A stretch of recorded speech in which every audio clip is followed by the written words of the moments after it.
আমাৰ মাজত উপস্থিত আছে দক্ষিণ কামৰূপ বড়ো ছাত্ৰ সন্থাৰ মুখপাত্ৰ বাপন বড়ো।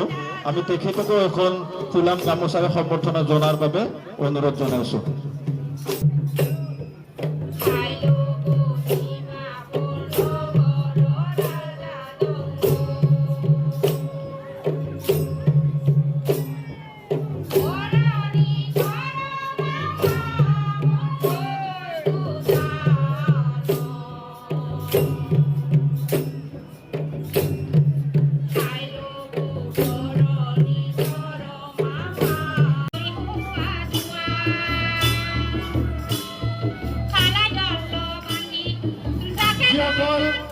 পুৰুষে 100 মিটাৰ দৌৰ খেলিম বুলি ভাবি আছে, তেওঁলোকক ফিল্ডৰ মাজত আহিবৰ বাবে অনুৰোধ জনোৱা হ'ল।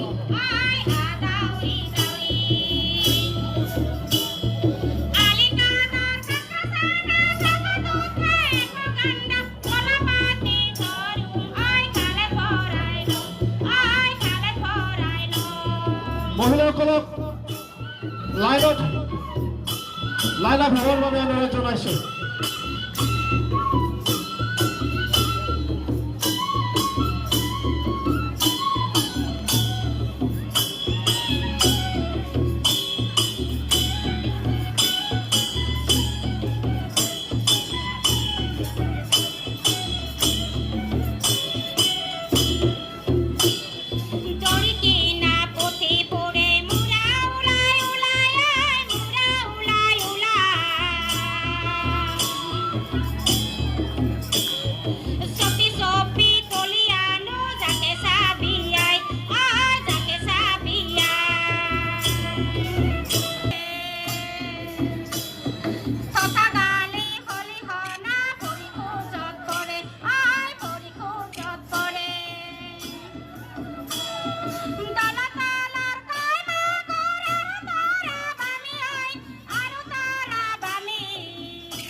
পঞ্চদশে ঐতিহ্যমণ্ডিত বৃহত্তৰ বড়ো অঞ্চলৰ এই কুঁৱৰী উৎসৱটি 114 বছৰ আগতে পুৰণা ব্যক্তিসকলে আৰম্ভ কৰিছিল আৰু ইয়াত বিশেষকৈ 3টা মৌজা ইয়াত সংযোজিত হৈ আছে। বড়ো মৌজা পৰিষদ, বড়ো 1 নং খাৰিজা ৰাইজ, বড়ো 2 নং খাৰিজা ৰাইজ আৰু পূৰ্বৰে পৰা পুৰণা ব্যক্তিসকলে এই অনুষ্ঠান বৃহত্তৰ বড়ো অঞ্চলৰ জাতি বৰ্ণ নিৰ্বিশেষে ইয়াত মহামিলনৰ তীৰ্থ হিচাপে আজিৰ এই 6 বহাগত প্ৰত্যেক বছৰেই এই অনুষ্ঠানখন পালন কৰা হৈছে। ইয়াৰ লগতে ধৰ্মীয় দৃষ্টিভংগীও লক্ষ্য কৰা যায়।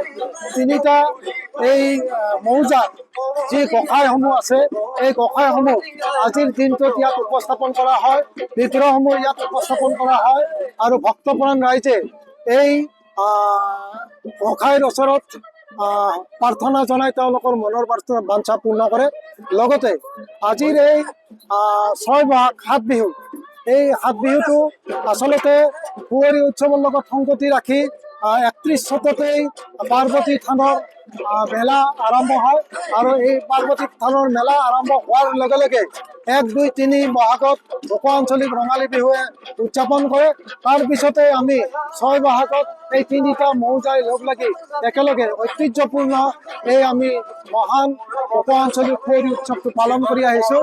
এই চাগতে আমি সমগ্ৰ অসমবাসী ৰাইজৰ লগতে আজি আমাৰ ইয়াত উপস্থিত হোৱা সমগ্ৰ ৰাইজৰ মংগলৰ কাৰণে আমি এই উৎসৱ পালন কৰিছোঁ।